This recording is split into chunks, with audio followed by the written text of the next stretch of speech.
Yan, magandang gabi po sa ating lahat mga kapatid. At welcome po muli sa ating Nightlight Midweek.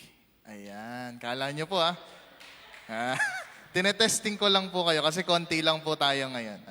So, mukha tayong Nightlight kasi si Sister Letty po ang kasama po natin ngayon. At ang ating mga kapatid po sa pananampalataya. At sana po ay maging safe pa rin po tayo. Although medyo humupa na ng konti yung ulan, yung hangin, pero sana ingat pa rin po tayong lahat mga kapatid. At sana po ay tayong papaulan, keep safe. And sana po online din po tayo ngayon. Wala po mga pasok yung bawat isa. Sana po present na po tayo ngayon sa ating pong online midweek. And I hope magkaroon po tayo ng sharing mamaya as a family. Meron po tayong sharing mamaya, Brother Gardino. Ayan, so mamaya po makapag-sharing tayo sa kanilang mga tahanan. And syempre po, para po officially start ang ating pong midweek service, I invite everyone na tumayo and tayo po ay papangunahan po ng ating praise team sa ating pong mga awitan sa Panginoon.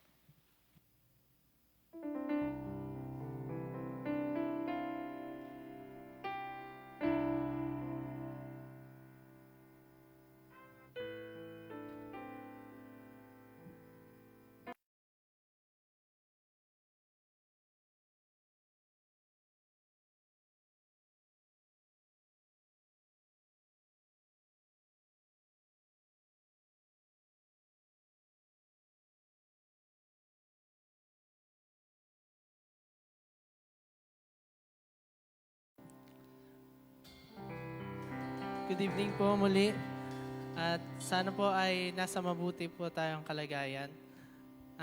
Ngayon po ay awit na po tayo ng mga awit ng papuri at pasasalamat sa ating Panginoon.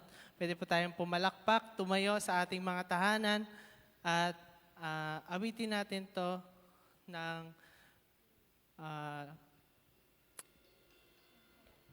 may galak sa ating mga puso't isipan. Let us all sing Nothing is Impossible and the rest of the songs.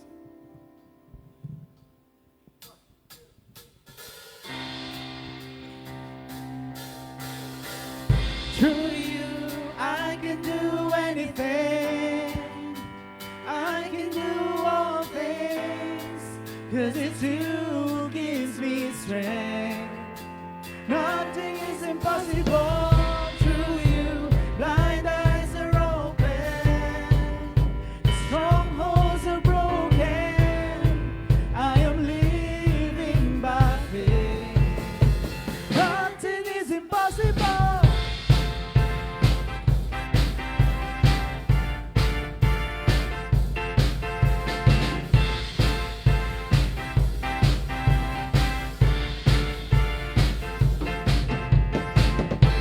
I'm not gonna live by what I see. I'm not gonna live by what I feel. Deep down I know that you're here with me. I know that you can do anything. To you, I can do anything. I can do all things. 'Cause it's you who gives me strength. Nothing is impossible to you. Blind eyes are open. Strongholds are broken.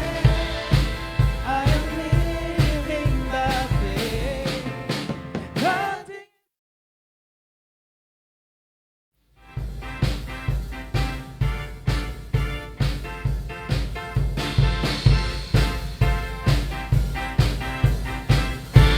Let's all sing, I'm not gonna live. I'm not gonna live by what I see. I'm not gonna live by what I feel. And deep down I know that you're here with me. And I know that you can do anything. To you, I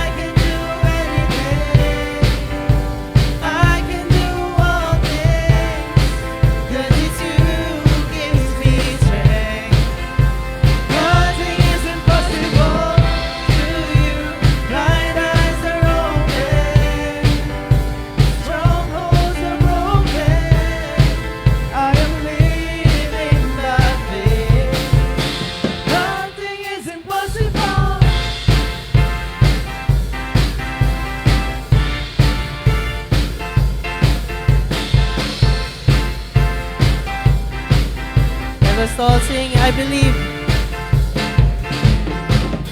I believe, I believe, I believe, I believe in you. I believe, I believe, I believe, I believe in you. I believe, I believe, I believe, I believe in you. I believe, I believe, I believe in you.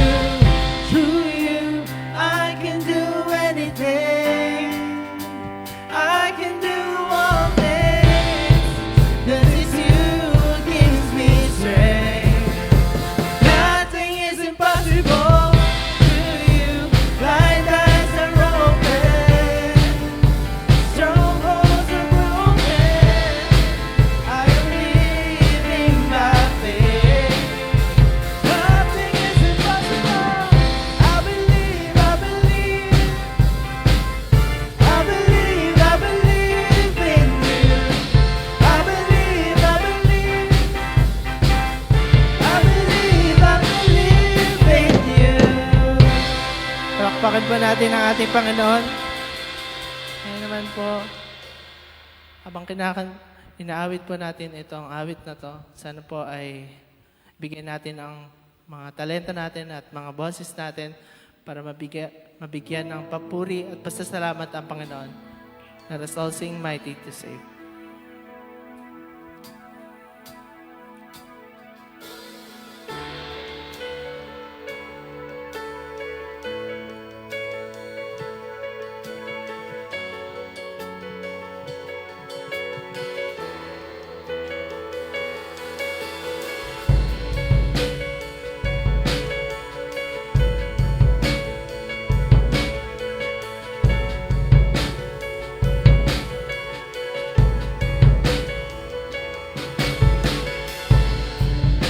But everyone needs compassion, a love that's never failing. Let mercy fall on me. Well, everyone needs forgiveness, the kindness of a Savior, the hope of nations.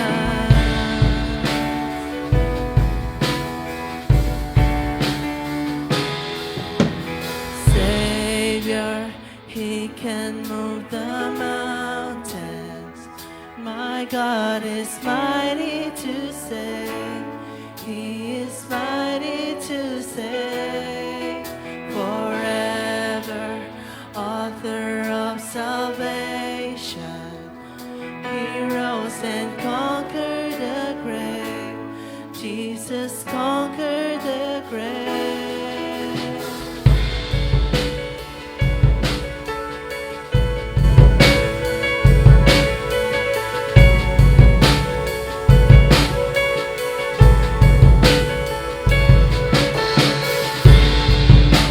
So take me as you find me, all my fears and failures, and fill my life again. I give my life to follow everything I believe in. And now I surrender. I surrender. Savior, He can move the mountains. My God is mighty to save. He is mighty to save. Forever,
singing for the glory of the risen King. He can move the mountains. My God is mighty to save. He is mighty to save.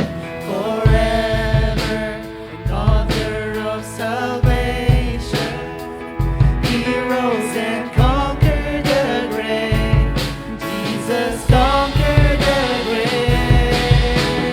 Savior, He can move the mountains. My God is mighty to save. He is mighty to save. Forever, an author of salvation. He rose and conquered the grave. Let's all sing. Let us Shine your light and let the whole world see. We're singing for the glory of the risen King. Jesus, shine your light and let the whole world see. We're singing for the glory of the risen King. Jesus, shine your light and let the whole world see. We're singing for the glory of the risen King. Jesus, shine your light and let the whole world see. We're singing for the glory of the risen King. Jesus. Let us all pray.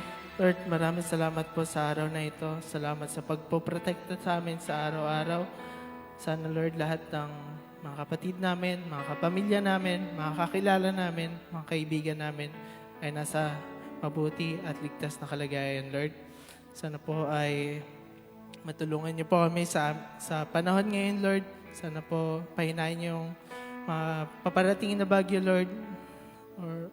O kahit pawalain mo na sila, Lord, ng tuluyan, Lord, dahil gusto namin na maging ligtas, Lord, para mapapurihan ka pa namin at mapasalamatan sa araw-araw. Lord, sana po gabayan niyo po kami. Sana po yung mga matututunan namin sa gabing ito, Lord, ay ma-absorb namin sa aming mga buhay, mapanatili sa aming puso't isipan. Dahil itong mga turo mo, Lord, ay ang nag-iisang importanteng bagay makikip namin sa aming mga buhay, Lord, bilang Kristiyano. Lahat ng ito ay hiniling namin sa matamis at makapangyarihan na pangalan ni Jesus. Amen.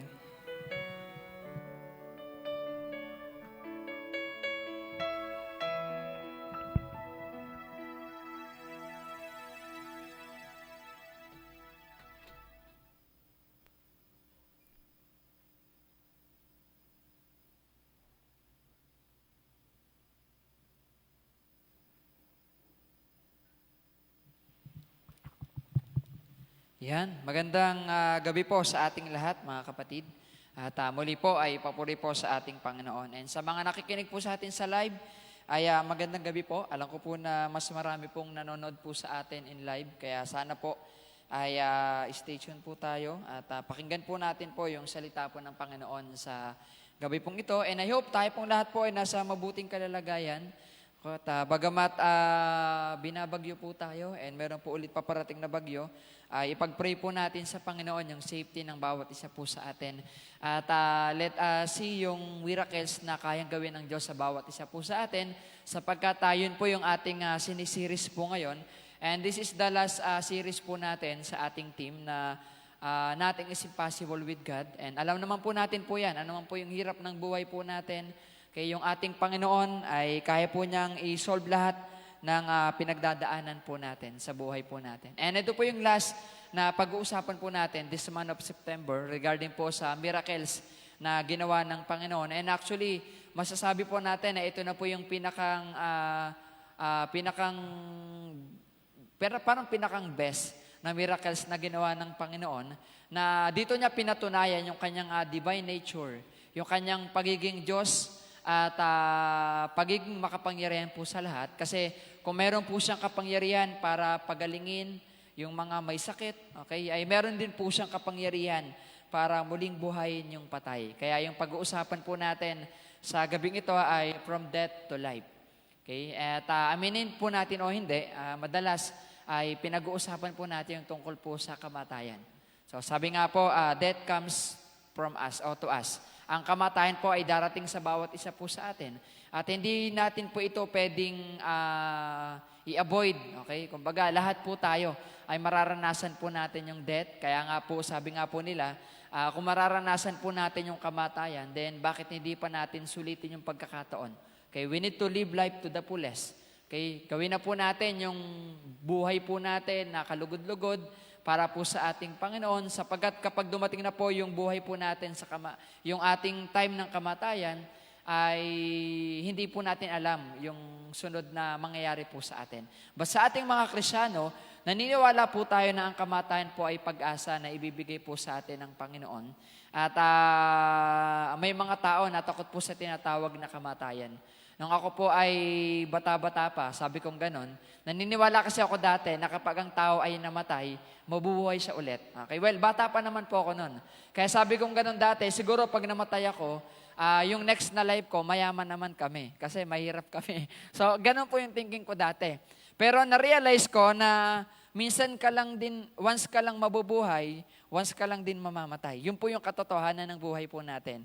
And meron tayong mga regrets sa buhay po natin, na sana nung buhay pa siya, binigay ko na yung best ko, na kung ako ay malakas pa, binigay ko na po yung best ko para sa Panginoon, talagang pinagbuti ko na yung buhay ko. Kaya meron po ditong question, sabi po dito, if you were given a second chance after death, how would you live your life? Okay? Kung darating yung pagkakataon na kukunin ni Lord yung buhay mo, okay, and bibigyan ka naman ng chance para mabuhay ulit. Okay? It is a example lang naman ito, question lang naman ito. And a second chance na bibigyan ka ng Diyos ng pagkakataon para mabuhay ulit, ano yung buhay na gusto mo ulit? Okay, gusto mo ba yung ganito ulit na naglilingkod ka sa Panginoon? Or meron po sa atin na aayusin ko yung mga regrets ko sa buhay ko, yung mga failure ko, itatama ko na ulit. Okay, may mga ganun po tayo. But the reality, kahit anong gawin po natin, ang kamatayan po ay isa lang po nangyayari sa buhay po natin. Okay, once na nabuhay po tayo, isang beses lang din po tayong mamamatay. And minsan meron po tayong mga tanong din na bakit kung sino pa yung mababait? Okay, sila pa yung nauuna. Minsan may mga ganun po tayo, no?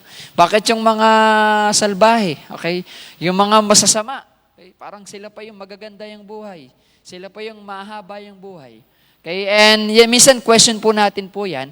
And dito po sa pag-uusapan po natin, okay, hindi man nila totaling natanong yan sa Panginoon, pero meron silang ganun sa puso po nila na parang, Lord, bakit ganun? Hinayaan mong mamatay. Okay, Lord, kung andito ka lang, kung dumating ka lang kaagad, sana hindi siya namatay. Okay, kasi ang pag-uusapan po natin ay yung pagkamatay ng kaibigan ng Panginoon. Walang iba kundi si Lazarus o si Lazaro. Okay, so ang tanong po dito is, why did God let Lazarus die? Okay, kasi pwede namang hindi mamatay. Kasi pag binasa po natin from chapter 1 ng John chapter 11, ay hindi pa naman patay si Lazaro. Actually, nabalitaan ni Jesus na nagkaroon siya ng malubhang karamdaman. Okay, nung nabalitaan niya yon, pwede niya kaagad puntahan para mapagaling si Lazaro.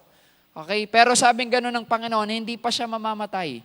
Okay, so parang ayun po yung malaking question sa magkapatid na Martha and Maria, bakit hindi agad pumunta si Lord?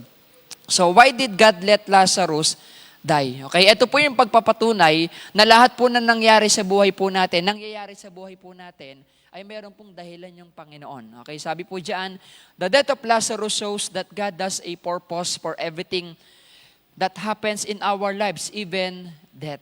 Okay, kahit yung death, meron pong purpose yung Panginoon sa buhay po natin. So, yung nangyari po sa buhay ni Lazaro, sa magkakapatid, okay, meron pong purpose yung Panginoon para po sa kanila. And kung babasahin po natin yung verse po natin, ay meron po tayong 3 bagay na matututunan tungkol po sa nangyaring kamatayan ni Lazaro at muli niyang pagkabuhay. Okay, sabi po dito, yung unang bagay po natin is death brings faith. Okay, yung kamatayan po ni Lazaro ay mas lalo pa nagbigay ng matinding pananampalataya para po sa kanila. Although from very beginning ng verse ay meron po silang mga doubt na naranasan, meron po silang parang galit sila sa Panginoon kasi bakit hinayaan niyang mamatay. Pero ang ending po nitong pag-uusapan po natin ay mas lalo po sila magtitiwala sa Panginoon. Yung verse 38, ito po yung time na dumalaw na talaga si Jesus sa mismong libingan na ni Lazaro. Kasi doon sa ilang verse po niyan, ay pinakita pa lang doon yung nagkaroon ng karamdaman si Lazaro, yung dumating na si Jesus. Okay, sabi po dito, Jesus once more deeply moved, came to the tomb. It was a cave with a stone laid across the entrance. Okay, actually, bago niya po yan binanggit po doon sa verse na yan, ay meron na po nabanggit kay Jesus, pag binasa po natin yung mga previous verse po niyan, ay sabing ganon, nakapagpakita ng bulag. Pero bakit hindi niya naagapan yung pagkamatay ng kanyang mahal na kaibigan? Kaya nabagabag yung nararamdaman ng Panginoon. Okay? So pumunta po sa doon, sa tomb, sa kinalilibingan ni Lazaro. Sabi po niya po dito sa magkapatid, Martha and Maria, "Take away the stone," he said. "But Lord," said Martha, the sister of the dead man, "by this time there is a bad odor, for he has been there 4 days." Okay? 4 days na pong patay si Lazaro nung dumating po yung Panginoon. And ito po yung proof, pagpapatunay na talagang namatay si Lazaro. Kaya imagine natin, 3 days na po siyang patay. So of course, yung kanyang katawan, mangangamoy na po talaga. Okay? And nung time nila, hindi naman po talaga nung time po natin na meron tayong ataol na talagang ililibing ng sobrang lalim at meron na pong pampabango. Nung time po nila, pag namamatay, nilalagay lang nila sa tomb. Okay? Sa parang kuweba o sa kuweba po. And then yung kuweba na yon ay babalutan lang nila ng parang benda o pangmami, ganun lang po yung way ng paglilibing po nila. So ganun po yung sitwasyon ni Lazaro. Kaya sabi ganun ni Martha, "Lord, pag binuksan namin yung kuweba na yan at inurong namin yung bato na yan, mangangamoy na po siya sapagkat matagal na po siyang patay." Sabi ganun dito ni Jesus, then Jesus said, "Did I not tell you that if you believe, you will see the glory of God?" Bago pa lang magkasakit si Lazaro at bago pa lang mamatay si Lazaro, binanggit na agad ni Jesus sa kanila na makikita nila yung glory ng Panginoon. Okay, actually, yung purpose ng pagkamatay ni Lazaro ay meron po talaga siyang dahilan. Ang dahilan po yun ay para mas lumalim yung kanilang pananampalataya sa ating Panginoon. Kaya nung binanggit ni Jesus na iurong niya yung bato, sabi po dito, it is the act of faith. Gusto makita ni Lord kung talaga ba magtitiwala sila sa Panginoon at mananampalataya. Okay? Pero kung yung very beginning, pag tinignan po natin, doon kaagad yung kanilang doubt sa Panginoon na, "Lord, patay na yan eh. Wala nang magagawa yan, Lord. Kahit buksan pa natin, mangangamoy lang yan ng mabaho. Kasi patay na matagal si Lazaro. 4 days na." Okay? Pero dito makikita po natin na gusto pa na makita ni Jesus sa kanila yung the act of faith. Buksan nyo. Hindi pa patay yan. Okay? Minsan, may mga ganun po tayong doubt sa buhay po natin. Okay? Na merong isinasabi sa atin ng Panginoon, pero andun yung doubt natin na, "Lord, wala na, sobrang late ka na." Actually, papasok pa rin dyan yung delays ng Panginoon, which is hindi naman siya talaga late. Kaya meron lang talaga siyang purpose. Kaya parang gusto sabihin nila, Martha, "Lord, late ka na kasi. Tignan nyo, dumating ka, 4 days na siyang patay." Okay? But ang gusto dito ng Panginoon is makita yung the act of faith. Na nung time na iuurong nila yung bato, kasi ano po yun eh, yung kulungan po, yung pinaglilibingan po kasi, malaki po yung tomb. And yung iuurong po na yun, hindi po yung kayang buhatin lang, iurong ng ilang tao. Okay, at least kailangan ng 10 malalaking tao para iurong yung tomb na yon. Okay, para mabuksan ulit nila. Okay, at makuha yung patay po doon. Okay? So hindi lang po yun basta command ng Panginoon, but merong po doong pagpapakita na nasaan po yung kanilang pananampalataya when Jesus said na iurong po nila yung bato ng time na yon. Okay? It is the same principle. Nung sinabi ng Panginoon dun sa mga una niyang disciple na ihulog niyo yung lambat, pero sabi nila, "Lord, wag damag na kaming walang mahuli. Iuhulog pa rin ba namin?" Okay? So when we lose our hope, kasi during that time, nawala na po yung kanilang pag-asa, nawala na yung kanilang pananampalataya. Humina na, bagamat andun na yung Panginoon kasama po nila, pero nawala na po yung kanilang pag-asa. Pero gustong ipakita ni Lord na, "Hindi ka ba naniniwala sa aking pangako?" Okay, dito po papasok yung the promise in faith. Okay, na kapag pala nagtiwala ka sa Panginoon, meron po siyang pangako sa bawat isa po sa atin. Okay, so 2 pangako ng Panginoon kila Martha. na mabubuhay ulit si Lazaro, and yung pangalawang pangako ni Lord po sa kanila, na after death, ay meron pa rin silang pangalawang buhay na nanggagaling sa ating Panginoon. Okay, na kailangan maging challenge din po sa bawat isa po sa atin. Okay, na kapag tayo po ay siyempre, normal po yan nawawalan din po tayo ng mga mahal po sa buhay. Okay, nagigrieve po tayo, nalulungkot po tayo, umiiyak po tayo, nawawalan po tayo ng pag-asa. Okay? Pero on that time na maranasan po, kung maranasan man po natin po yun, then gusto ng Panginoon makita po niya yung pananampalataya ng bawat isa po sa atin. Okay? Na ang Panginoon, kailangan makita, mag-move ka pa rin na mayroong pananampalataya sa Diyos. Kahit mawalan ka na. Okay? Kasi sila nawalan sila Okay? And gusto makita ni Lord na kahit nawalan sila ng mahal sa buhay, na mahal din naman yun ng Panginoon, gusto pa rin makita ni Lord yung act of faith na meron po sila. Okay? Tayo po, kapag po ba nawawalan po tayo, kapag ka may problema po tayo, kapag halimbawa, nawalan ka ng trabaho, nawalan ka ng mahal sa buhay, na-discourage ka, andun pa rin po ba yung act of faith na nakikita ng Panginoon sa bawat isa po sa atin? Okay, napapakita pa rin po ba yun natin sa Panginoon? Okay, and nagtitiwala pa rin po ba tayo sa promise ng Panginoon sa bawat isa po sa atin? So sana makita po ito sa bawat isa po sa atin, mga kapatid, na yung death, okay, physically, okay, na pwedeng maranasan ng tao, o yung mawalan po tayo ng mga material na bagay sa buhay po natin, sana maipakita pa rin po dito yung tinatawag na pananampalataya. Okay, so yung death ni Lazaro, nagbigay po siya ng pananampalataya, ng higit na pananampalataya doon sa magkapatid. Kasi after that, mas lalo po sila nagtiwala doon sa ating Panginoon. So hindi kumot nawalan po tayo, ay walang-wala na po talaga tayo. Okay, minsan may mga bagay na tinatanggal si Lord para mas makita yung action ng ating pananampalataya. And sana makita rin po ito sa bawat isa po sa atin. Pangalawa, sabi po dito, His death o yung kanyang kamatayan, it brings hope. Okay? Doon sa mga previous verse po niyan, makikita po natin yung frustration ng magkapatid. Lalo na nung nakita na nila si Jesus na paparating. Na ang unang agad sabi ni Mary, Lord, patay na yung kapatid namin. Tapos sabi nila, Lord, kung andito ka lang, hindi sana namatay yung kapatid namin. Di ba parang may paninisi na, Lord, kung andito ka lang. Kasi tagal-tagal mo dumating Pinarating naman agad namin, Lord, na may sakit na yung kapatid namin malubha na yung kapatid namin Bakit hindi pa kayo dumating? Okay, so talagang yung magkapatid, nawala talaga yung kanilang pag-asa at talagang nag-grieve po sila sa pagkamatay ng kanilang kapatid. Pero hindi natin dito makikita natin na yung death ni Lazaro, it brings hope. Okay? Na yung pagkawala ni Lazaro ay mas magbibigay pa ng pag-asa po sa kanila na mas lalo magtiwala sa ating Panginoon. Sabi po dito, so they took away the stone, then Jesus looked up and said, Father, I thank you that you have heard me. Okay? I knew that you always hear me, but I said this for the benefit of the people standing here, that they may believe that you sent me. Okay, hindi lang po kasi sila Marta at sila Maria, yung mga nandyan po. Okay, marami pong nakikiisyoso po dyan. Okay, kasi alam nila si Jesus, magagawa ng mga miracles. Okay, so gusto nila makita kung ano yung kayang gawin ng Panginoon during that time. Na kung kaya niya magpalakad ng pilay, magpakita ng paningin, o yung 12 years na dinudugo, pinagaling ng Panginoon, parang dito gusto nila makita kahit din kaya ni Jesus bumuhay ng patay. Okay? And kung babasahin pa po natin yung mga previous verse po niyan, sabi ganun po doon ni Jesus, ay si Lazaro ay natutulog lang. Okay? Parang Kasi nung sinabi ni Jesus na natutulog lang, patay na talaga si Lazarus nun.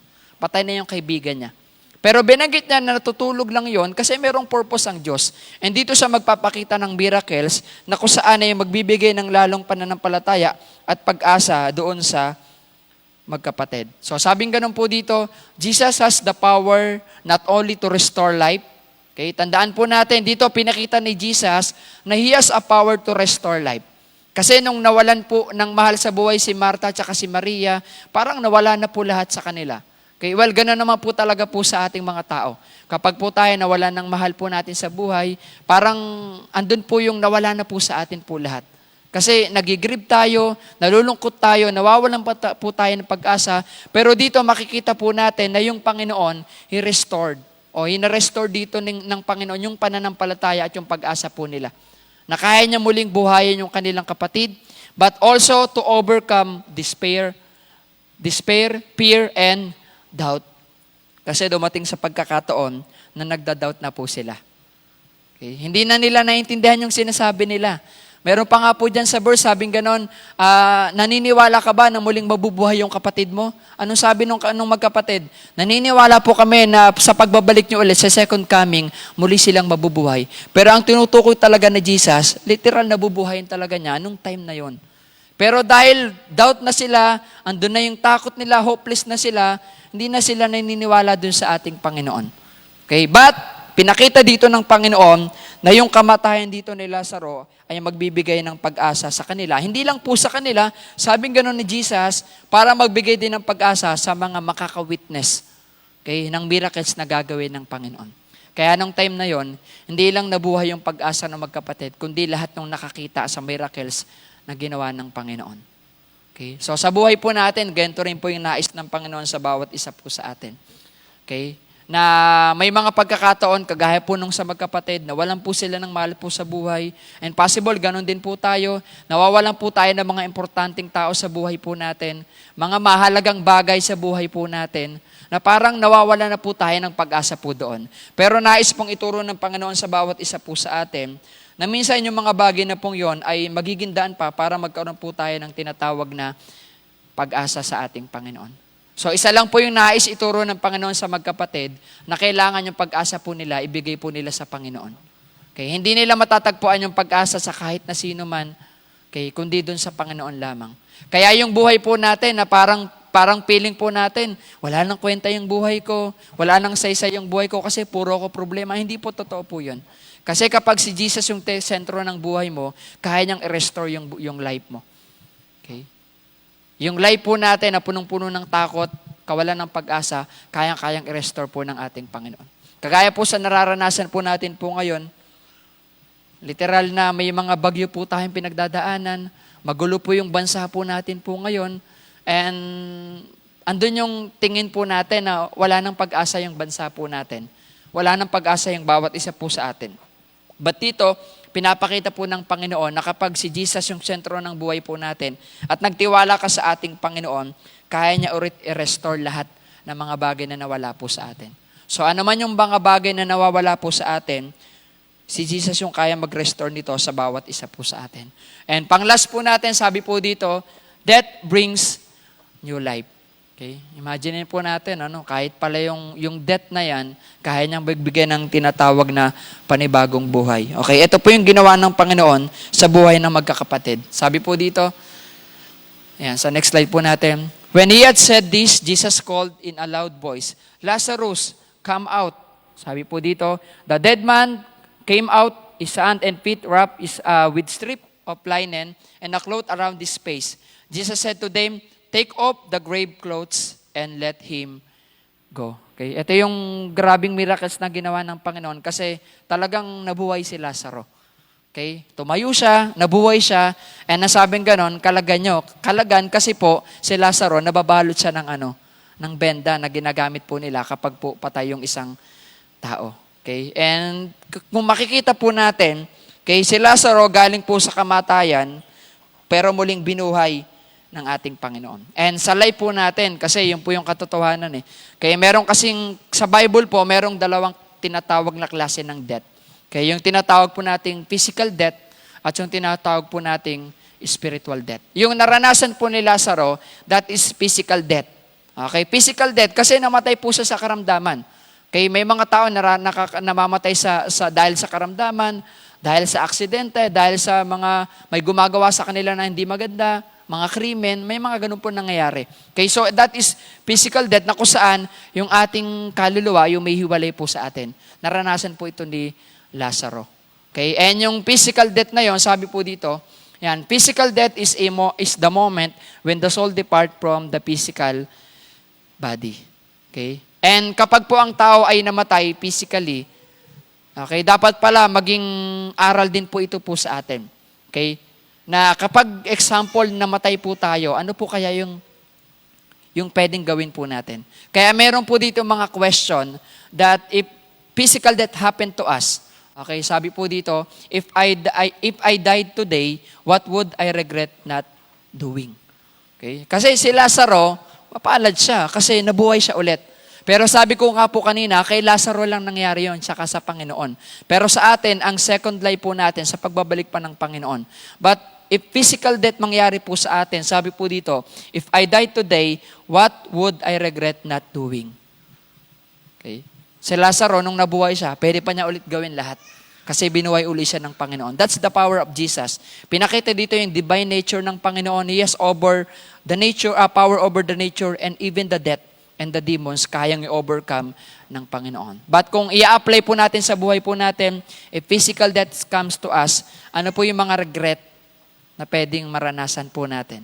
Okay, so yung regret na pwede nating maranasan, kailangan ginagawa natin bago pa lang mangyari. Mostly kasi ang regret na nararanasan po natin kapag nangyari na po siya. Ganoon naman po talaga. Pero sabi po dito, if I die today, what would I regret not doing? So pwede po itong magkaroon ng realization sa bawat isa po sa atin. Sabi pa po dito, if mamamatay tayo physically, what would others say about me? Ano kayang sasabihin ng ibang tao po sa atin? Ano kayang sinasabi ng mga tao kay Lazaro nung namatay, no? Bait yung kapatid ko. Nagsiserve yan kay Lord.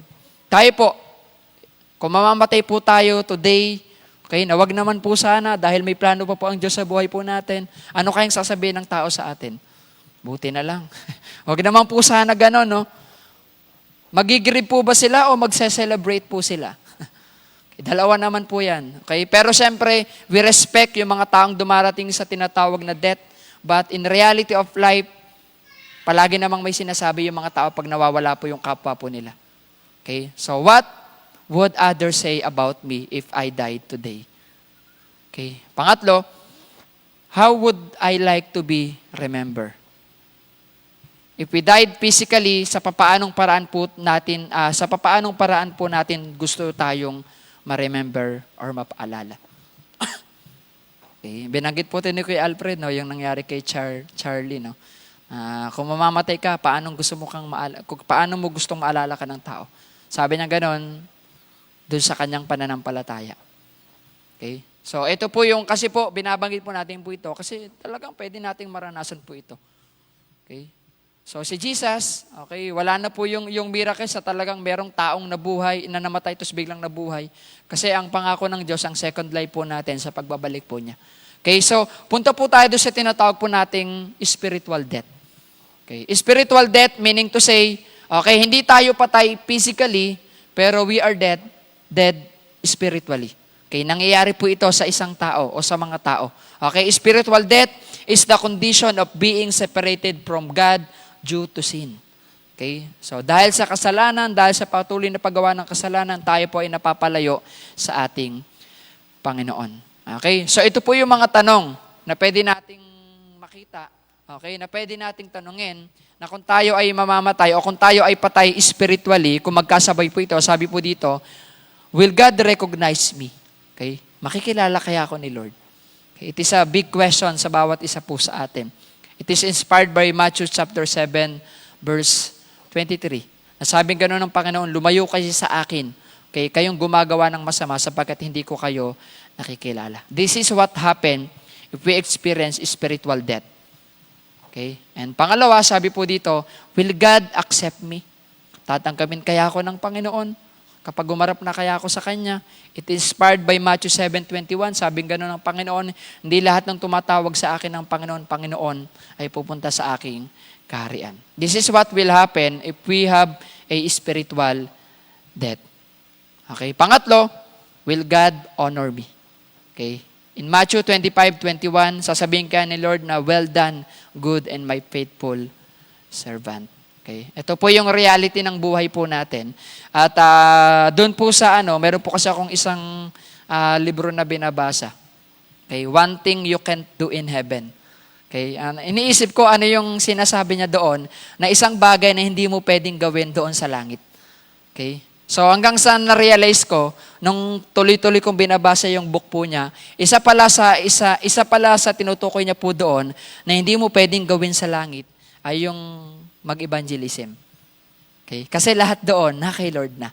So kaya sabi niya ganun sa libro niya, hanggat andito pa siya sa mundong ibabaw, ang ginagawa niya, nag-evangelize po siya. And alam niyo yung mga ini-evangelism po niya, Ang madalas ina-evangelism po niya, yung mga prostitute, yung mga tambay, okay? Yung mga lasinggero, okay? Yung mga may curiosity sa kanilang identity, yan yung kanyang mga na-evangelism. Okay, bakit? Kasi sabi niya, naniniwala siya na yun yung talaga yung mga lost na kailangan makilala yung Panginoon. Okay, and many people, ganun din po yung dapat maging mindset ng bawat isa po sa atin. Okay? Na isa sa lesson na matututunan po natin sa buhay po ni Lazaro ay death comes to us. Darating po ang kamatayan.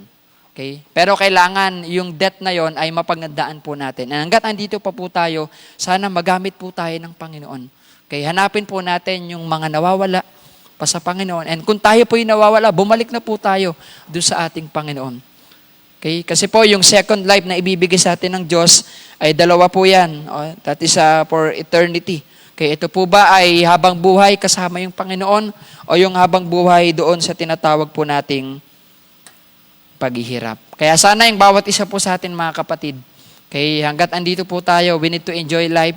Naglilingkod tayo sa ating Panginoon at patuloy na magtiwala sa ating Panginoon and maglingkod doon sa ating Panginoon. And hanggat nandito pa po tayo, let us evangelize.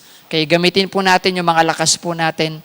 Okay, gamitin natin yung social media, okay, para masyaran po natin po sila ng salita ng ating Panginoon. Kasi, okay, marami pong namamatay ang hindi kilala yung Panginoon. Okay, si Lazaro, binuhay ulit siya ng Panginoon. Okay, he is blessed kasi mayroong purpose yung Panginoon, pero may mga namamatay na hindi po nakikilala yung ating Panginoon. So, if we believe na tayo pong lahat po ay muling binuhay ng Panginoon, niligtas niya po doon sa tinatawag na kasalanan at kapamakan, then kailangan ay gamitin din po tayo ng Panginoon para mahikayat po at madala din po yung mga tao na wala pa sa ating Panginoon. And sana po ito po ay nagbigay ng paalala sa bawat isa po sa atin mga kapatid. At tayo pong lahat po ay sama-samang yumuko at manalangin po. Let us pray. Aming Diyos na makapangyarihan sa lahat, Lord, maraming salamat po sa oras pong ito. Salamat, Lord, sa mga paalala na binigay niyo po sa amin upang muli, Panginoon, ay makita ang kapangyarihan mo sa buhay ng bawat isa po sa amin, Lord God. That you can restore, Lord God, lahat ng mga bagay na nawala po sa amin, Panginoon. Yung kalungkutan, Panginoon. Yung mga kasalanan, Lord God, na nagagawa po namin. Salamat, Lord, sa kapatawaran, Panginoon. At ang aming dalangin, Lord, na magamit niyo po yung buhay po namin upang makapaglingkod po sa inyo.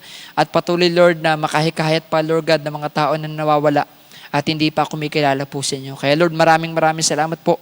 Pinupuri ka namin at pinapasalamatan sa pangalan ni Jesus. Amen. God bless po.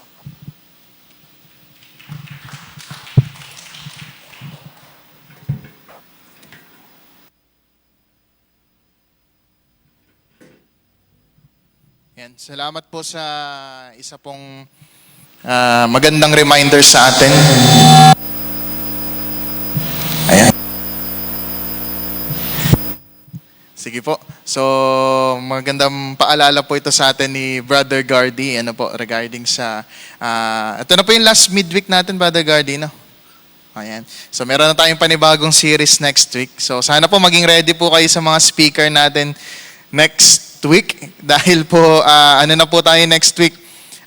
Youth Month na po tayo. So, mga kabataan na po ang makikita po ninyo. So, magpapamiss po muna kami ng mga ilang linggo.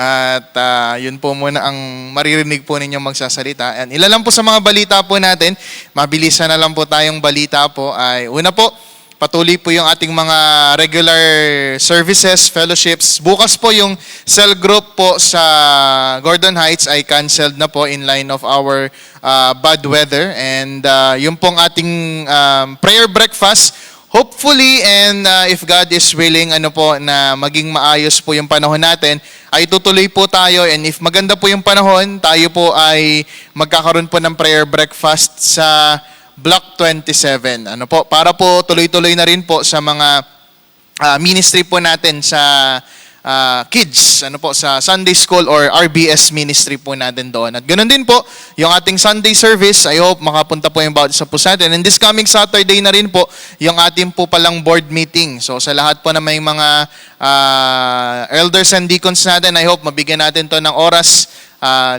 Announce lang po natin yung oras sa Saturday para po sa ating pong board meeting. Yun lang po. And meron po ba tayong mga dagdag pong balita, mga kapatid?